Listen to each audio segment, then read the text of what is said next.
Emerald Podcast Series. Research that makes a difference.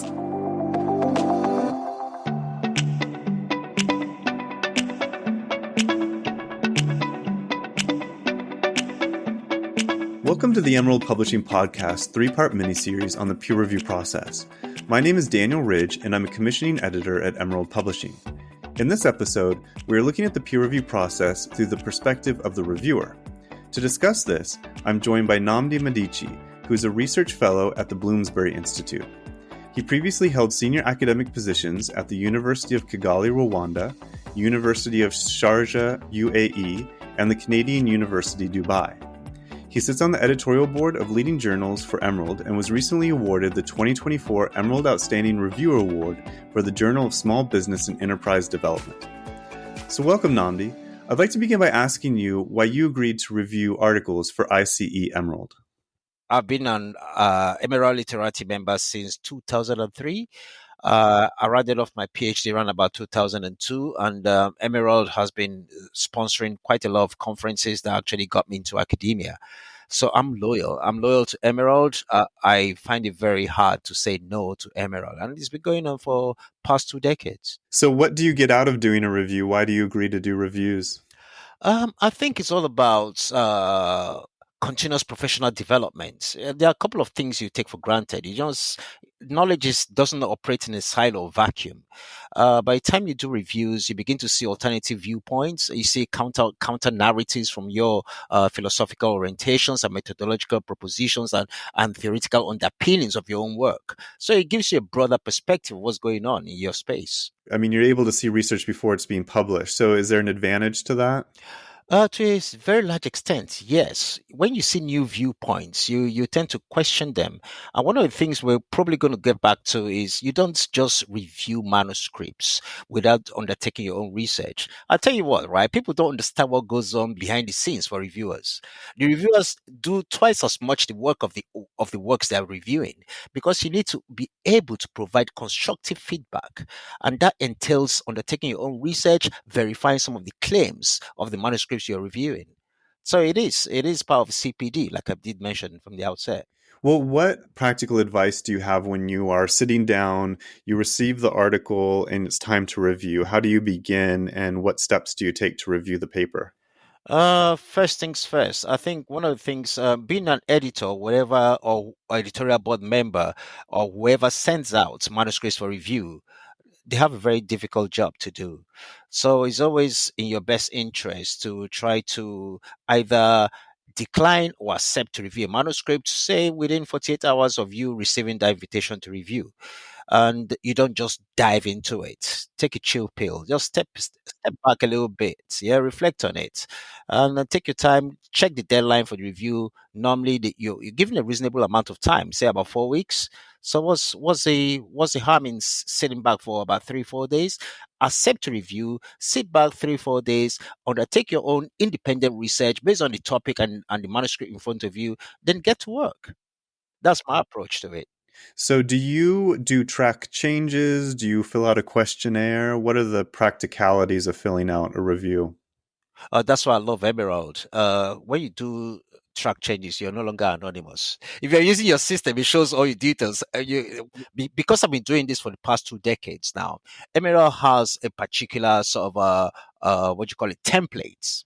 So we're looking at some of the critical elements: the purpose of the work, methodology, the implications, the findings, and more importantly, originality and value of the manuscripts that are being submitted. Then think about also the implications, not forgetting another very important part of it: limitations of your study.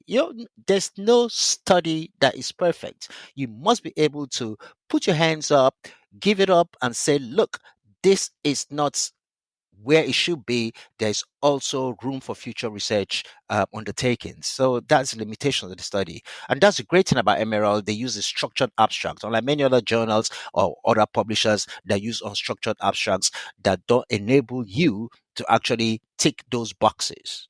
So do you go through it part by part? What is your mode of thinking as you're going through a paper? the first thing I tend to do is to verify some of the claims, because some authors or some manuscripts start out by saying this is the best, the next best thing after sliced bread. People think because it's all about contributions and originality, and they make some kind of bogus claim. So it's all about verifying those claims. So verify, research, read, verify. That's my approach in the first instance. I look at some of the purpose, I look at the objectives of the study, and of course I begin to look at the key takeaways. So what are you telling us that we don't already know? These are key considerations for me. So when you go through, what kind of comments are you making? Are you looking at methodology, literature reviews? Are you offering general feedback? Or are you offering very specific feedback?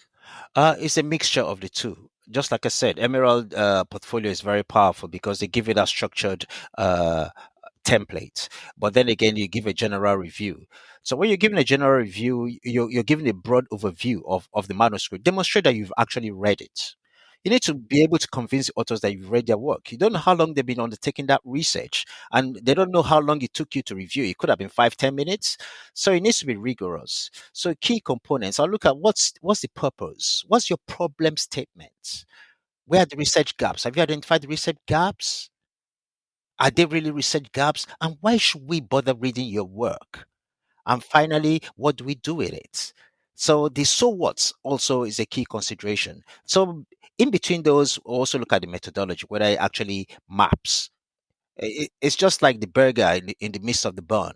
Yeah, you got the opening section, which is one side of the bun. You got the burger, which is methodology, and you got the takeaways, the other side of the bun, and you got your burger or your beef burger, so to speak.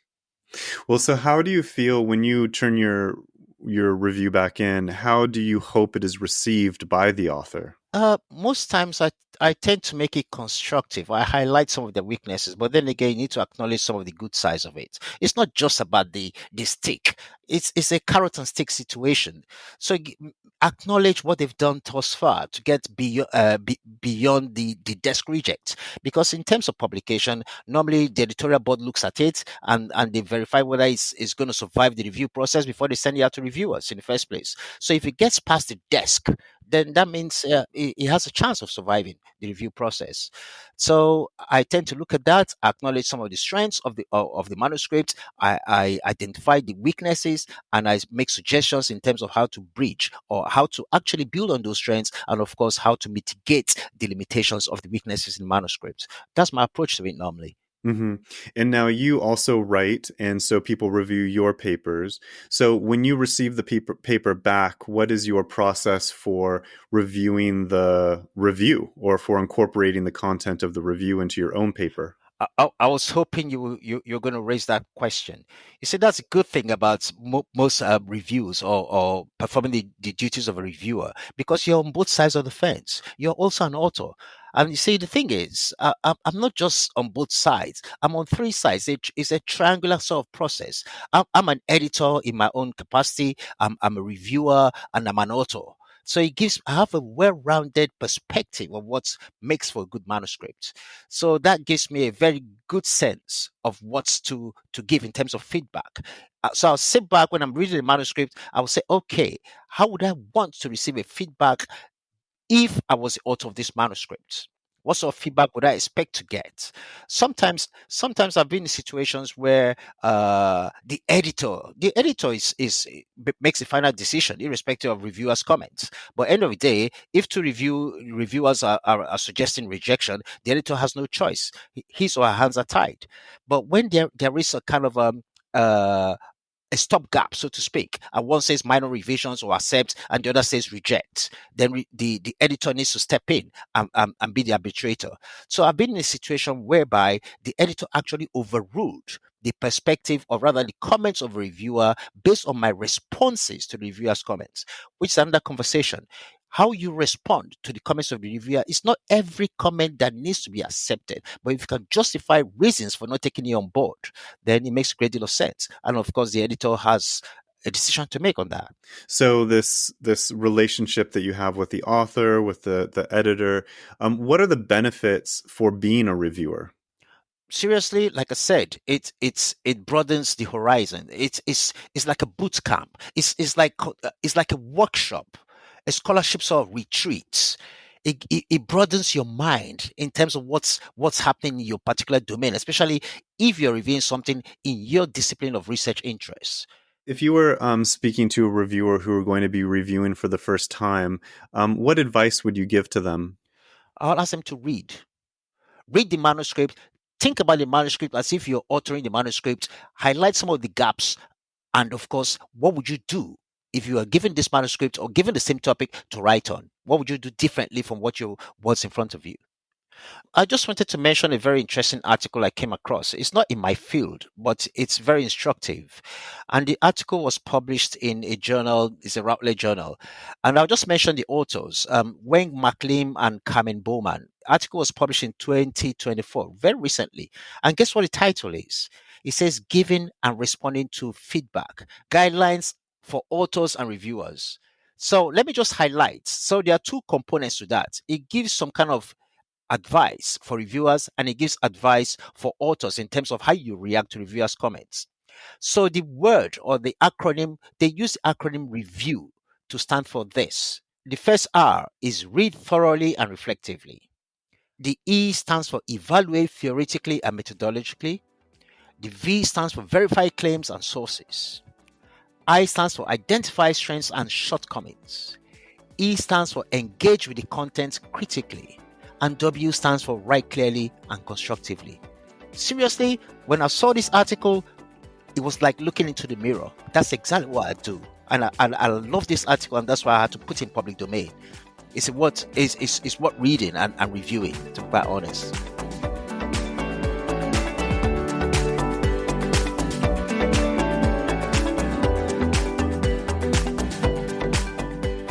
Thank you for listening to today's episode.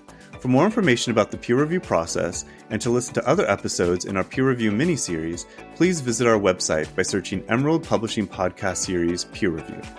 I'd like to thank my guests for joining me today, and the studio, This is Distorted.